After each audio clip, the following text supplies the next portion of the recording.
नमस्कार दोस्तों, स्वागत है आप सभी का एक बार फिर से नारायण सर क्लासेस के इस नए वीडियो में।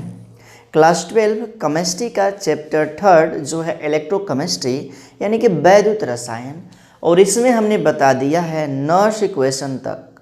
नॉर्स इक्वेशन क्या होता है, नैनसर्ट समीकरण क्या होता है, इसके बारे में हमने बता दिया है। आज के वीडियो में हम बात करेंगे नॉर्स इक्वेशन से रिलेटेड, नॉर्स इक्वेशन से संबंधित कुछ न्यूमेरिकल का, उसको हल किया जाएगा, कुछ प्रश्नों को देखा जाएगा और उसको हल किया जाएगा। उसके बाद से चैप्टर को आगे बढ़ाया जाएगा।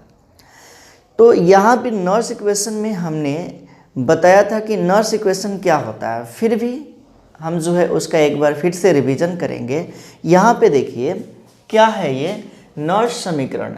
नॉर्स समीकरण है कि नॉर्स इक्वेशन, इसका जो समीकरण हमें प्राप्त हुआ था ये E cell is equal to E not cell minus R T बटे में N F L N cube, और यहाँ पे आर जो है क्या है, स्थिरांक है और इसका मान होता है 8.314, और टी जो है टेम्परेचर है और ये होता है 298 केल्विन।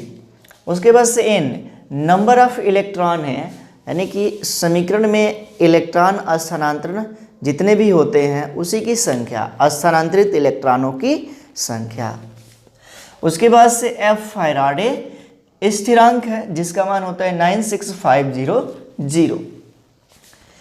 इसी समीकरण से हमने ये समीकरण प्राप्त किया था E cell is equal to E not cell minus 0.0591 upon N log Q. यदि हम इस आर टी और एफ का मान रखें, एल एन को लॉग में हम परिवर्तित करें, जैसे कि लॉग में परिवर्तित करने के लिए हमें 2.303 से मल्टीप्लाई करना होता है, तो हमें ये जो है इक्वेशन प्राप्त होता है। यही नॉर्स इक्वेशन है, ये भी नॉर्स इक्वेशन है और ये जो है नॉर्स इक्वेशन से ही प्राप्त हुआ है। अब बात किया जाए साम्यावस्था पर, तो साम्यावस्था पर Q जो है K हो जाता है, ई सेल का मान 0 हो जाता है और G नॉट का मान जो है 0 हो जाता है। इसके बारे में हमने पहले बता रखा है, ठीक है। तो यहाँ पे जो है यही वैल्यू जो है इस नॉर्स इक्वेशन में रखा गया, जैसे कि ई सेल साम्यावस्था पर 0 हो जाता है। उसके बाद से ई नॉट सेल ये इसी तरह से रखेंगे और Q के स्थान पे हम K लगा देंगे।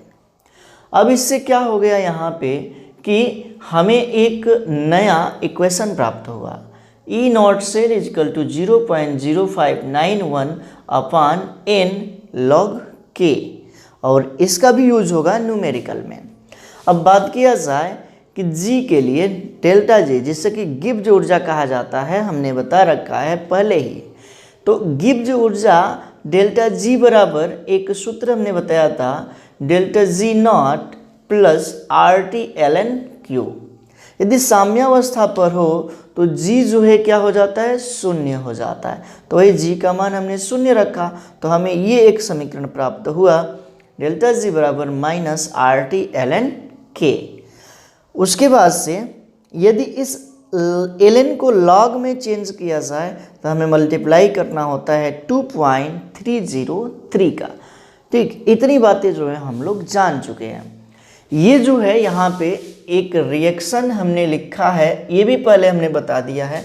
Q का मान कैसे निकालेंगे, तो Q जो होता है उत्पादों की सांद्रता बटे में अभिकारकों की सांद्रता, मतलब कि उत्पादों और अभिकारकों की सांद्रता का अनुपात होता है। उसके बाद से इस Q का मान यदि हम गणना करते हैं, तो यदि ये अभिकारक या उत्पाद रिएक्टेंट या प्रोडक्ट सॉलिड स्टेट में होते हैं तो उसकी सांद्रता को हम नहीं गणना करते हैं, यानी कि उसकी सांद्रता को हम यहाँ पे नहीं लेते हैं, ठीक है। इतनी बातें जो है आप समझ लिए हैं। अब जो है इसी पर आधारित हम कुछ क्वेश्चन करवाएंगे और उसके बाद से इस चैप्टर के बचे हुए टॉपिक को पूरा कराएंगे। चलिए, तो यहाँ पे क्वेश्चन है हमारा कि एक अभिक्रिया है Zn plus Cu ion, copper ion, और उसके बाद से इसमें निर्माण हो रहा है जिंक आयन का और कॉपर का। यानी कि यही नॉस इक्वेशन में हमें रिएक्शन देखने को मिला है। यही जो है डेनियल सेल में रिएक्शन देखने को मिला है, नर्स में नहीं। तो डेनियल सेल का यही रिएक्शन है। अब इस अभिक्रिया के लिए साम्यावस्था स्थिरांक की गणना करना है, मतलब कि इस के का मान ज्ञात करना है। यही जो है साम्यावस्था स्थिरांक है। इसमें दे रखा है ई नॉट, जो जिंक सेल है उसका मान -0.76 वोल्ट, और जो कॉपर सेल है यानी कि ई नॉट का मान, ई नॉट कॉपर सेल का जो मान है 0.03 वोल्ट, ये मान जो है दे रखा है। अब इसे जो है हमें करना है हल। यहाँ पे जो है हमें क्या करना होगा, इस क्वेश्चन का जो है हल करना होगा। तो सबसे पहले हमें ये रिएक्शन मिला हुआ है, इसको जो है हम हल करेंगे। अब देखिएगा ध्यान से, तो ये रिएक्शन मिला हुआ है जो है क्या, जिंक सॉलिड स्टेट में और प्लस कॉपर आयन है एक्वस फॉर्म में, इजकल टू जिंक आयन हो गया एक्वस फॉर्म में और प्लस CuS यानी कि सॉलिड स्टेट में। ये हमें यहाँ पे रासायनिक अभिक्रिया मिली है। ठीक, यहाँ पे सबसे पहले ये देखते हैं कि कितने इलेक्ट्रॉनों का स्थानांतरण हो रहा है।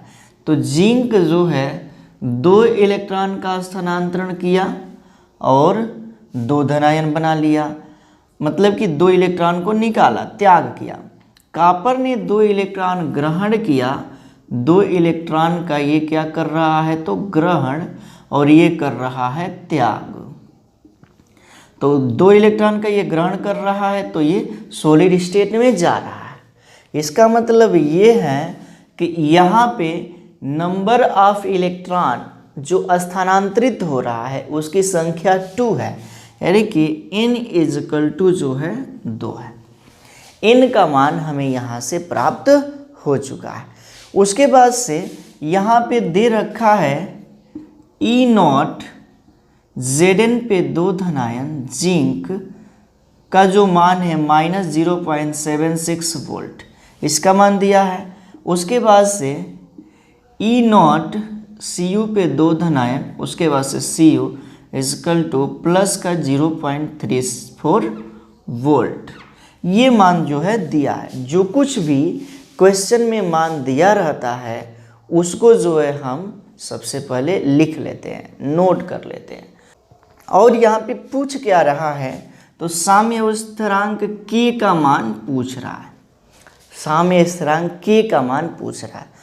अब हम यहाँ से वो समीकरण उठाएंगे जिसमें कि K का मान होगा। ठीक है, तो ये हमें दिख रहा है K के मान के लिए क्या चीज़, तो ये वाला सूत्र, ठीक है ना, ये इस सूत्र को हम यहाँ पे रखेंगे। देखिएगा, E not cell = 0.0591 upon n log K। ठीक है, यहाँ से हमें K का मान का पता चल जाएगा।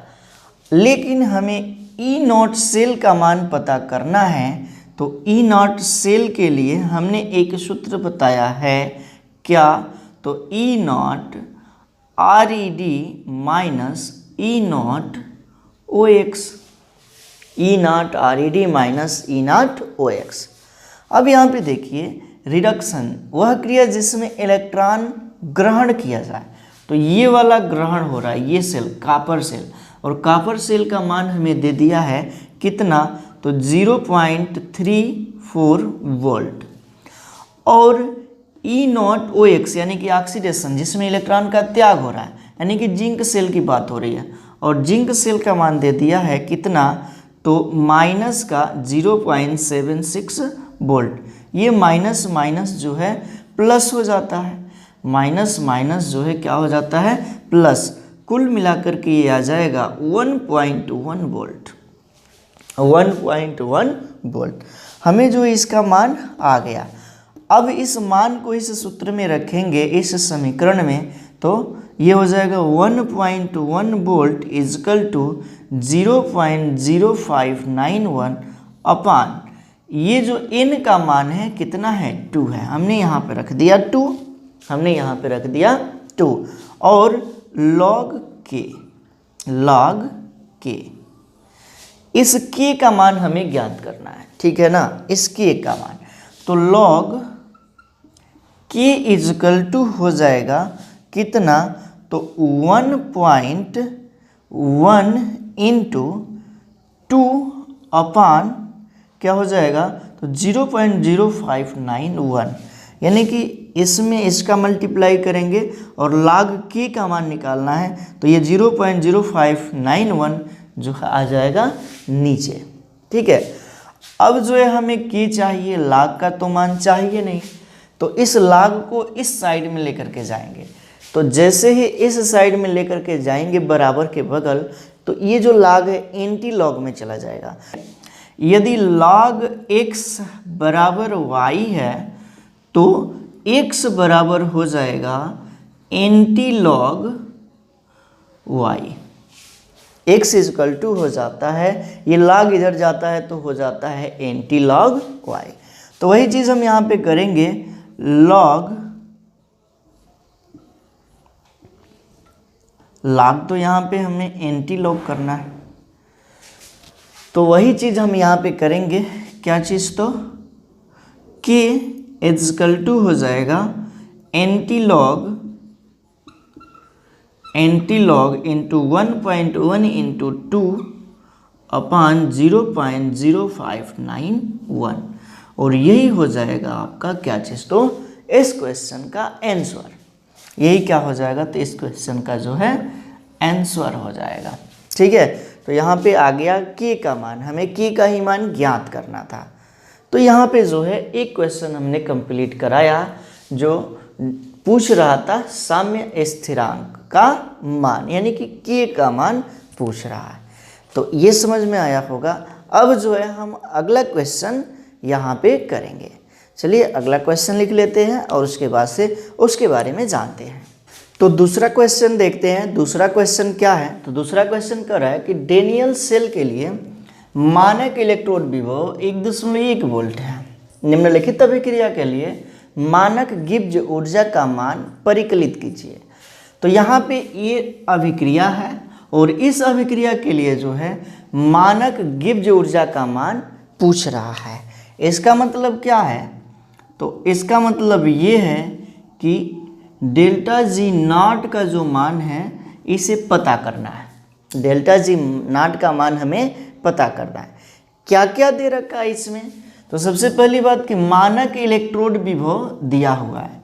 इसका मतलब ये है कि ई नॉट सेल का मान जो है दे दिया है, कितना, तो 1.1 वोल्ट। ये सूत्र हमने बताया हुआ है कि delta G not is equal to होता है माइनस का NF ई नॉट सेल। ये सूत्र होता है, इसको जो है हमने पहले बता रखा है, ठीक। ये जो है डेल्टा जी नॉट बराबर होता है माइनस का NF ई नॉट सेल। इसी पर हम जो है ये सारा मान रखेंगे तो हमें जो है डेल्टा जी का मान हमें पता चल जाएगा। तो हमारे पास ये रिएक्शन है और इस रिएक्शन में n का मान पता है कि 2 है, क्योंकि 2 इलेक्ट्रॉन का स्थानांतरण, ये 2 इलेक्ट्रॉन कॉपर ग्रहण कर रहा है और जिंक जो है 2 इलेक्ट्रॉन का त्याग कर रहा है, यानी कि n का मान है कितना, तो 2। अब इसी मान को जो है हम यहाँ पे रख देंगे। देखिएगा डेल्टा जी नॉट बराबर हो जाएगा माइनस का, ये n का वैल्यू है यहाँ पे 2, F जो है फैराडे स्थिरांक है और इसका मान होता है 96500, तो ये हो जाएगा 96500 और इनटू ई नॉट सेल का मान दे दिया है 1.1 वोल्ट।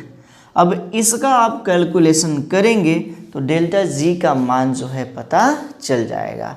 इसका कैलकुलेशन करेंगे तो कैलकुलेशन करने हमने किया हुआ है, इसका आंसर आएगा -21.227 वोल्ट। 227 वोल्ट। इसका जो है ये आंसर हो जाएगा। तो दूसरा क्वेश्चन भी हमने कर लिया। अब जो है हम तीसरा क्वेश्चन बताएंगे।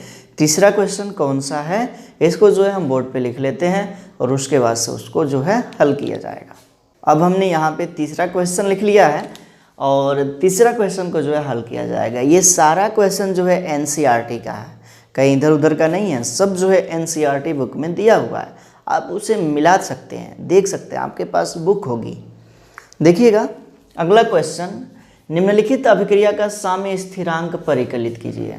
मतलब क्या कि साम्य स्थिरांक का परिकलन करना है यहाँ पे, और अभिक्रिया दे रखा है Cu plus Ag is equal to Cu plus Ag। मतलब कि कापर सॉलिड स्टेट में है और यहाँ पे कापर एक्वस फॉर्म में। यहाँ पे सिल्वर जो है Ag जो है क्या है, सॉलिड एक्वस फॉर्म में है और Ag यहाँ सिल्वर फॉर्म में। तो यहाँ पे सबसे पहले हमें n की गणना करनी होगी। n के बारे में हम यहाँ पे जानेंगे। तो यहाँ पे जो Ag है यह 2 इलेक्ट्रॉन का ग्रहण कर रहा है। 2 इलेक्ट्रॉन का क्या कर रहा है, तो ग्रहण। ये जो कापर है ये जो है 2 इलेक्ट्रॉन का त्याग कर रहा है। जो त्याग करता है धनायन बनाता है, जो ग्रहण करता है ऋणायन। ये ग्रहण किया तो इसका धन चिन्ह जो है हट गया है। यहाँ पे E0 सेल का मान दे रखा है 0.46 वोल्ट। अब इसको जो है हमें करना है हल। तो ध्यान दीजिए यहाँ पे n का जो मान है वो 2 होगा और E0 सेल का जो मान है वो हो जाएगा 0.46 वोल्ट, जो कि इसमें दिया हुआ है। वही चीज़ हम यहाँ पे लिख लेते हैं। अब हमें ज्ञात क्या करना है, साम्य स्थिरांक k का मान। k का मान ज्ञात करने के लिए हम जो है इस सूत्र को लगाएंगे, इस समीकरण को, इक्वेशन को लगाएंगे तो हमें मिल जाएगा साम्य स्थिरांक k का मान। तो क्या है, E0 cell is equal to 0.0591 upon n log k। इस सारे मान को यहाँ पे हम रखते हैं। इसका मान दिया है 0.46 volt is equal to 0.0591 upon n का मान दे दिया है 2 log k। हमें k का मान पता करना है, तो ये हो जाएगा log k इजकल टू हो जाएगा क्या, तो 0.46 इंटू 2 अपॉन 0.591। अभी हमने बताया क्या कि यदि log x हो, log x is equal to y हो और इस x का मान ज्ञात करना हो तो x इजकल टू हो जाता है एंटी log y। उसी तरह से जो है ये log इधर जाएगा, k का मान हमें ज्ञात करना है तो हो जाएगा k is equal to anti log, उसके बाद से 0.46 इंटू 2 अपॉन 0.50591। ये 0 है 0.0591 और इसको जो है हम हल करेंगे तो यहाँ पे इसका आंसर हो जाएगा। यही जो है इसका क्या है, तो आंसर है।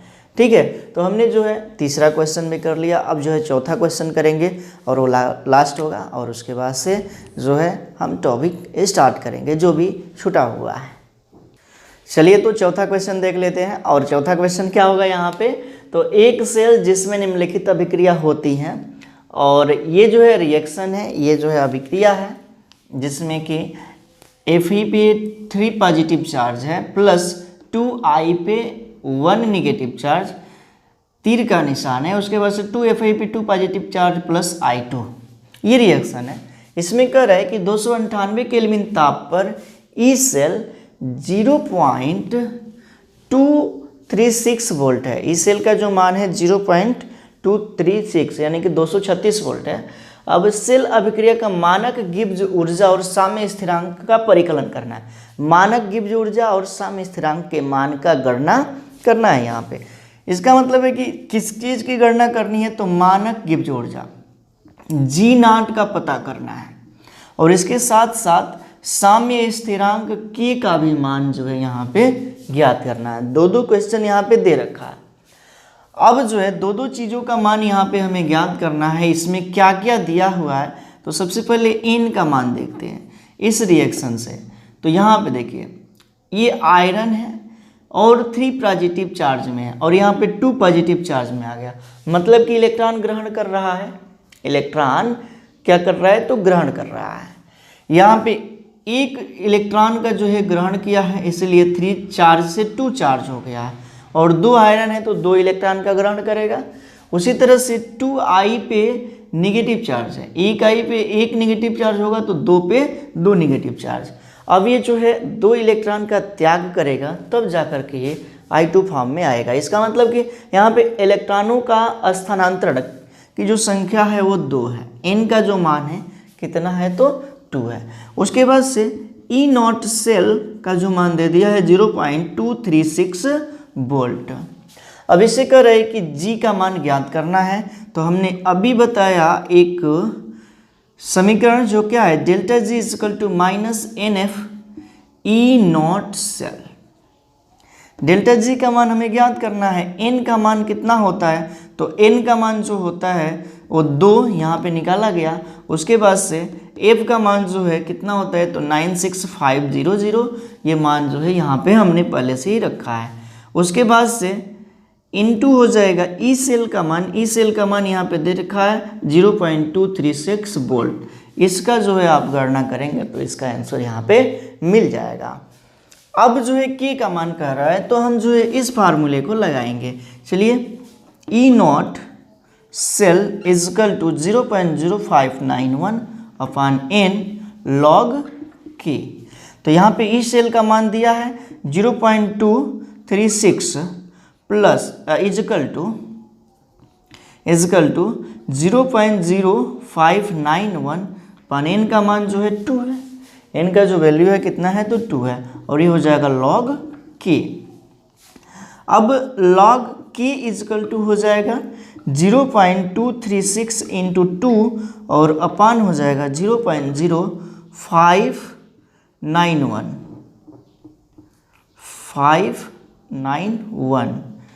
0591।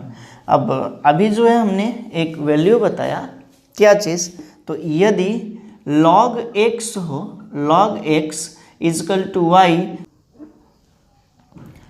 तो log x is equal to y होता है, तो ये x इजकल टू क्या हो जाता है, तो एंटी लॉग y। इसी तरह से यहाँ पे k इजकल टू हो जाएगा एंटी लॉग, और उसके बाद से 0.236 इंटू 2 और बटे में हो जाएगा 0.0591। यही हो जाएगा इसका आंसर, यही हो जाएगा इसका आंसर। तो यहाँ पे हमने जो है 4 क्वेश्चन का आंसर करवा दिया है, और ये सारा जो NCERT का क्वेश्चन है। और इस वीडियो में हम इतना ही रहने देते हैं, और आने वाले वीडियो में जो है हम इस लेसन के छूटे हुए जो टॉपिक है उसको कंप्लीट कराएंगे। और यदि आपको जो है ये सब कुछ समझ में आता है और आप हमारे चैनल पर नए हैं तो चैनल को सब्सक्राइब कीजिएगा, बेल आइकन को प्रेस कीजिएगा और इसे अपने मित्रों में ज़्यादा से ज़्यादा शेयर कीजिएगा। मिलते हैं अगले वीडियो में, तब तक के लिए thank you, thanks for watching. जुड़े रहिए नारायण सर क्लासेस के साथ।